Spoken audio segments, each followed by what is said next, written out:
بسم اللہ الرحمن الرحیم رب اشرح لی صدری ویسر لی امری واحلل عقدۃ من لسانی یفقهوا قولی الحمد للہ الذی ہدانا لہذا وما كنا لنہتدی لولا ان ہدانا اللہ صدق اللہ العظیم۔ سورۃ آل عمران ہمارے حرف بحرف ترجمہ اور تفسیر سے چل رہی تھی۔ رکوع نمبر 10 پڑھ چکے تھے، آج ہم رکوع نمبر 11 پڑھیں گے انشاءاللہ، کلاس نمبر 84۔ یہ رکوع بہت جامع ہے لیکن مختصر انداز میں انشاءاللہ آپ کے سامنے رکھیں گے ٹو دا پوائنٹ۔ جیسے کہ سورۃ العصر کے بارے میں ہم نے کہا تھا کہ وہ ایک مکمل پیغام ہے، جس کے بارے میں امام شافعی نے فرمایا تھا رحمہ اللہ تعالی نے کہ اگر قرآن میں صرف ایک یہی صورت ہوتی تو کافی تھی لوگوں کو ایمان تک لانے کے لیے، لیکن اس میں 3 آیاتیں ایسی ہیں جو بڑی کافی ہیں، انہی سے سارے رولز، ریگولیشن، پرنسپلز۔ لیکن آپ اس کو ڈیٹیل میں دیکھنے کے لیے آپ تفسیر ابن کثیر، تفسیر طبری اور باقی مختلف تفاسیر جو کلاسیکل ہیں آپ ان کو پڑھ سکتے ہیں تاکہ آپ مزید ڈیپتھ میں جا سکیں۔ لیکن ہم چونکہ ٹو دا پوائنٹ چل رہے ہیں، کم وقت میں فٹ پرنٹ آپ کو دے دیتے ہیں تاکہ یعنی کہ ایک ایز اے حواشی، یعنی کہ کوئی بھی تفسیر ہم آپ کو نچوڑ کر آپ کے سامنے رکھ دیتے ہیں تاکہ آپ کو زیادہ نہ دور جانا پڑے اور کم وقت میں آپ کو صحیح مواد مل سکے۔ بسم اللہ الرحمن الرحیم۔ یا ایھا الذین آمنوا اتقوا اللہ حق تقاتہ ولا تموتن الا وانتم مسلمون۔ یا ایھا الذین آمنوا، اے لوگو جو آمنوا ایمان لائے ہو۔ اس سے پہلے ایک دفعہ آ چکا ہے یا ایھا الذین آمنوا لا تقولوا راعنا وقولوا انظرنا، یہ اب آ رہا ہے چوتھے پارے میں۔ تو اس کو سمجھ اللہ کیا کہہ رہے ہیں، یا ایھا الذین آمنوا اتقوا اللہ، اے لوگو جو ایمان لائے ہو، تقوی اختیار کرو یعنی ڈرو اللہ سے، حق تقاتہ جیسے حق ہے تقاتہ اس سے ڈرنے کا، یعنی تقوی اختیار کرو، اتنا اختیار کرو کہ جس طرح حق ہے اللہ کا تقوی اختیار کرنا۔ ولا تموتن، اور تم نہ مرنا، نہ موت آئے تمہیں، الا وانتم مسلمون، اس حال میں کہ تم مسلمان ہو۔ اب یہاں پر ایک بات ہوتی ہے کہ اللہ کا تقوی کا حق کون ادا کر سکتا ہے۔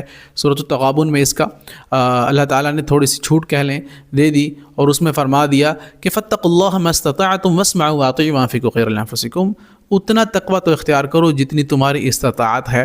اب ہماری استطاعت کیا ہے؟ ہماری استطاعت یہ ہے، اگر ہم اپنی بات کریں، ہمارے ہاتھ میں موبائل ہے اور ہم ریلز دیکھ رہے ہیں، اور اگر نیکی کی ریلز آتی ہے تو ہم اسے اسکرول کر کے ہٹا دیتے ہیں، اور خود بخود ہم حرام کی تلاش میں ہوتے ہیں کہیں نہ کہیں، جیسے کوئی چھلکتا دھلکتا بدن کہہ لیں یا کوئی ایسی چیز آ جائے جو حرام ہو تو ہم اس کے اوپر رک جاتے ہیں اور ہم اس کو بڑے آرام سے دیکھتے ہیں اور چھپا چھپا کے دیکھتے ہیں کہ کوئی دیکھ نہ لے۔ تو اٹس مین کہ یہ ابھی آپ کے اختیار میں تھا کہ آپ اسے اسکرول کر کے اوپر جا سکتے تھے یا ہٹا سکتے تھے یا بند کر سکتے تھے، تو یہ آپ اپنی استطاعت کے مطابق تقوی اختیار کر سکتے تھے، لیکن آپ کے اندر استطاعت تھی، آپ نے نہیں کہ آپ محظوظ ہوتے رہے حرام سے، تو یہ آپ تقوی میں نہیں رہیں گے۔ تو اس لیے کوشش کریں کہ ان چیزوں سے اوائڈ کریں، یہ ایمان کو خالی کر دیتی ہیں، بد نظری ہو، باقی بھی اس طرح کے جتنے معاملات ہوں، انسان کا حافظہ کمزور ہو جاتا ہے، کچھ پڑھ نہیں پاتا، کچھ یاد نہیں کر پاتا، تو گناہ تو ساری صلاحیتیں چاٹ دیتا ہے، گناہ تو سارا حافظہ خالی کر دیتا ہے، کیونکہ جو علم ہے یہ اللہ کا نور ہے اور یہ تقوی سے آتا ہے۔ مکالمہ ہوا استاد کا شاگرد کے ساتھ، اس نے کہا کہ مجھے کچھ چیزیں یاد نہیں رہتی، میں کچھ چیز یاد نہیں کر پاتا، میں کیا کروں؟ یعنی شکوت الی وقیع سوء حفظی، حافظہ کی کمزوری کی شکایت کی انہوں نے اپنے استاد سے، تو انہوں نے وصیت کرتے ہوئے کہا فاوصونی الی ترک المعاصی، یہ جو گناہ کرتے ہو نا بد نظری کا، یہ چھوٹے موٹے گناہ جتنے بھی ہیں یہ سارے چھوڑ دو، الی ترک المعاصی۔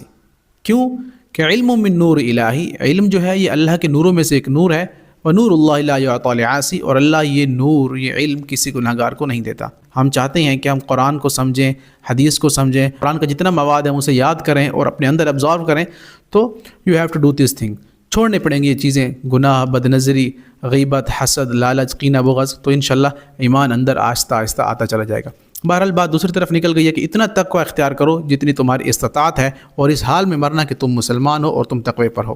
آگے اللہ نے فرمایا وَاعْتَصِمُوا بِحَبْلِ اللَّهِ جَمِيعًا وَلَا تَفَرَّقُوا، وَاعْتَصِمُوا مضبوطی سے پکڑو، بِحَبْلِ اللَّهِ اللہ کی رسی کو، جَمِيعًا تم سب کے سب، وَلَا تَفَرَّقُوا اور آپس میں فرقہ واریت مت کرو، فرقے مت بنو آپس میں، وَاذْكُرُوا نِعْمَةَ اللَّهِ عَلَيْكُمْ اور ذکر یعنی یاد کرو نعمت اللہ کی نعمتوں کو، علیکم جو اس نے تم پر کی ہیں، اذ کنتم اعداء جب تم دشمن تھے۔ یہ خاص کر انصار کے بارے میں ہے، جب آپس میں اوس اور خزرج کے قبائل کتنے لڑا کرتے تھے، جیسے رسول اللہ صلی اللہ علیہ وسلم وہاں پہنچے تو ان کے درمیان مواخات قائم کیا، بھائی بھائی بن گئے سارے آپس میں، تو اللہ انہی کو یہ بات یاد دلا رہے ہیں۔ باقی بھی مشرکین کے لیے بھی تھی، چونکہ ادھر بھی قتل و غارت ہوتی تھی، تو رسول اللہ کے بعد امن ہی ہو گیا. تو اس لیے اللہ تعالیٰ نے یاد دلایا کہ اس نعمتوں کو یاد کرو جو اللہ نے تمہارے اوپر کی تھی. پہلے تم کیسے تھے اور اب تم کیسے تھے. اس سے پوائنٹ اخذ کرنا چاہیں تو آج ہم اپنی حالت کو دیکھ سکتے ہیں, ایمانی حالت کو دیکھ سکتے ہیں, مالی حالت کو دیکھ سکتے ہیں کہ ہم پہلے کیسے تھے اور آج کیسے ہیں. تو اللہ کا ہمیں شکر ادا کرنا چاہیے اس چیز کے اوپر. اعداء فالف بین قلوبکم, تم دشمن تھے, فالف تو اس نے الفت ڈالی تمہارے دل کے اندر. الفت محبت سے ہے نا, لإلاف قریش بھی ہم نے پڑھا. تو الفت محبت ڈالنا, بین قلوبہم اپنے تمہارے درمیان, تمہارے دلوں کے درمیان اللہ نے محبت کو ڈال دیا. فاصبحتم تم ہو گئے, بنعمتی اس کی نعمت سے, اخوانا بھائی بھائی, پھر تم بھائی بھائی بن گئے اس نعمت سے جو اللہ نے تمہارے دل کے اندر ڈالی.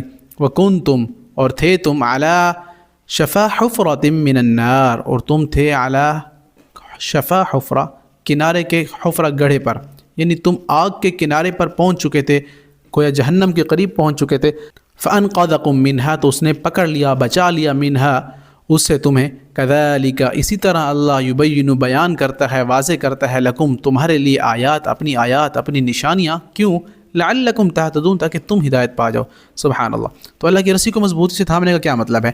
جیسے کہ حدیث میں عبداللہ ابن مسعود رضی اللہ تعالیٰ عنہ فرماتے ہیں, رسول اللہ صلی اللہ علیہ وسلم نے فرمایا, الکتاب اللہ حبل اللہ الممدود من السماء الى الارض, یعنی یہ جو قرآن ہے یہ اللہ کی مضبوط رسی ہے جو زمین اور آسمان کے درمیان تنی ہوئی ہے. پھر آگے فرمایا, فاستبشروا طرف بیدیکم وطرف بید اللہ, خوشیاں مناؤ کہ یہ قرآن کی جو رسی ہے اس کا ایک سرا تمہارے ہاتھ میں, ایک اللہ کے ہاتھ میں. سبحان اللہ.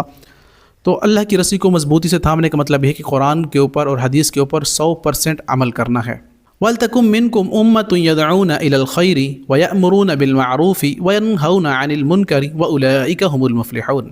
وَلْتَكُنْ اور ضرور رہو, منکم تم میں سے, امتن ایک گروہ, ایک ایسی جماعت ضرور ہونی چاہیے تم میں سے, یدعون جو دعوت دے, الی الخیر خیر کی طرف, جو لوگوں کو خیر کی طرف بلائے, ویأمرون اور وہ حکم دیں, بالمعروف نیکی کا, وینہون اور وہ منع کریں, وہ روکیں تمہیں, عن المنکر برائی سے. ایک ایسا گروہ ہونا چاہیے تم میں سے جو ہر وقت اللہ اور اس کے رسول کی باتوں کی طرف لگا رہے, لوگوں کو دین کی طرف بلاتا رہے. ہونی چاہیے ایک جماعت, میجورٹی کی بات نہیں ہو رہی, کوئی جماعت ایسی ہونی چاہیے. وَأُولَئِكَ هُمُ الْمُفْلِحُونَ اور یہی لوگ ہیں فلاح پانے والے.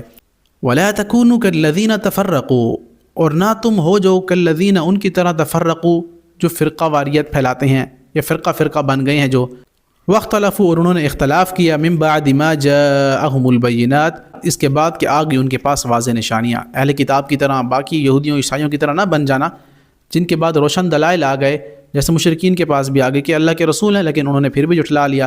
تو ان کا عذاب یہ ہے کہ وَأُولَئِكَ یہی لوگ ہیں, لَهُمْ عَذَابٌ عَظِيمٌ ان کے لیے بڑا ہی دردناک عذاب ہوگا, بہت بڑا. آگے اللہ تعالیٰ نے قیامت میں کچھ لوگوں کا تذکرہ کیا کہ یوم تبیض, جس دن, یوم دن کو کہتے ہیں, تبیض روشن ہوں گے, بیض روشن کو کہیں گے, وجوہ وجہ چہرے کو کہتے ہیں, وتسود اور سیاہ ہوں گے, حجر اسود کیونکہ کالا پتھر ہے تو اس لیے اسے اسود کہتے ہیں. تو یہ لفظ اسی سے ذہن میں رکھ سکتے ہیں. وتسود وجوہ اور کچھ چہرے جو ہے وہ سیاہ ہوں گے. فأما الذین تو رہے وہ لوگ, اسودت جو سیاہ ہوں گے, وجوہہم چہرے جن کے, اکفرتم کیا کفر کیا تم نے, بعد ایمانکم بعد ایمان کے. کچھ چہرے ایسے ہوں گے جو روشن ہوں گے اور کچھ چہرے سیاہ ہوں گے, اور روشن چہرے ظاہر ہے جنت میں جائیں گے. لیکن اللہ فرما رہے ہیں کہ فأما الذین اسودت تو رہے وہ جو سیاہ ہوں گے, وجوہہم ان کے چہرے, تو ان کا کیا گناہ ہوگا, اکفرتم انہوں نے کفر کیا, بعد ایمانکم ایمان میں آنے کے بعد, مسلمان ہونے کے بعد مرتد ہو گئے. یا اگر آپ اسے تھوڑا سا ڈیپلی جائیں تو آج ہم اگر مسلمان ہیں تو ہم کون سے دین کے اوپر عمل کر رہے ہیں, ہم کون سے اسلام کو فالو کر رہے ہیں. تو ہمارے اوپر بھی آیت فٹ آتی ہے, ہم اسی مصداق میں آتے ہیں. تو ان کے لیے اللہ نے فرمایا فذوقوا العذاب, تو بس اللہ ان کو فرمائے گا کہ چکھو, ذائقے سے ہے چکھنا, عذاب کو, بما بوجہ اس کے, کنتم تھے تم جو, تکفرون کفر کرتے. وَأَمَّا الَّذِينَ ابْيَضَّتْ وُجُوهُهُمْ فَفِي رَحْمَةِ اللَّهِ اور رہے وہ ابیضت جو سفید ہوں گے, وجوہہم جن کے چہرے, یعنی جن کے چہرے نور سے بھرے ہوں گے, ففی رحمت اللہ تو وہ رحمت میں ہوں گے اللہ کی, یعنی اللہ کی جنت میں ہوں گے. ہم فیہا خالدون اور وہ ہمیشہ ہمیشہ اس میں رہنے والے ہیں. آگے اللہ نے فرمایا تلک آیات اللہ نتلوها علیک بالحق, یہ آیات ہیں اللہ کی, نتلوها ہم تلاوت کرتے ہیں, علیک آپ پر اے نبی جی صلی اللہ علیہ وسلم, ساتھ حق کے. وما اللہ یرید ظلما للعالمین اور اللہ نہیں ارادہ رکھتا کسی کے ساتھ یریدو ارادے سے ہے کسی کے ساتھ ظلم کا للعالمین جہاں والوں میں کسی کے ساتھ باللہ ظلم کا ارادہ نہیں رکھتا۔ پہلے اللہ بتا رہا ہے سارے پروز اینڈ کونس کھول دیے ہیں، اب ان کو سٹیٹ کرنا، سامنے رکھنا، اس کے اوپر عمل کرنا انسان کی اپنی مرضی ہے۔ وَلِلَّهِ اور اللہ کے لیے ہے ما فی السماوات جو آسمانوں میں ہے وما فی الارض اور جو زمین میں ہے، وَإِلَى اللَّهِ تُرْجَعُ الْأُمُورُ اور لوٹائے جائیں گے سباب کے تمام امور اللہ کی جانب، سارے کے سارے کاموں کا لوٹنا اللہ ہی کی طرف ہے، جو تم کر رہے ہو اللہ سب سے واقف ہے۔ پہلی چیز تو اس میں جو ہمیں اخذ کرنی چاہیے وہ یہ ہے کہ ہمیں حد الوسع کوشش کرنی چاہیے کہ اللہ کی رسی کو مضبوطی سے تھامنا چاہیے، جو اللہ اور اس کے رسول اور حدیث اور قرآن اور جو موجودہ دور کے ائمہ کرام، مفتیان کرام اور محدثین جو ہیں، جو اہل اللہ ہیں، ہمیں ان کو 100% فالو کرنا چاہیے۔ پھر اس کے بعد رہی بات کہ انسان کے اختیار میں نیکی برائی کو چھوڑنا، اپنی مرضی سے کرنا، اپنی مرضی سے چھوڑنا، یہ انسان کے اوپر ڈیپینڈ ہے۔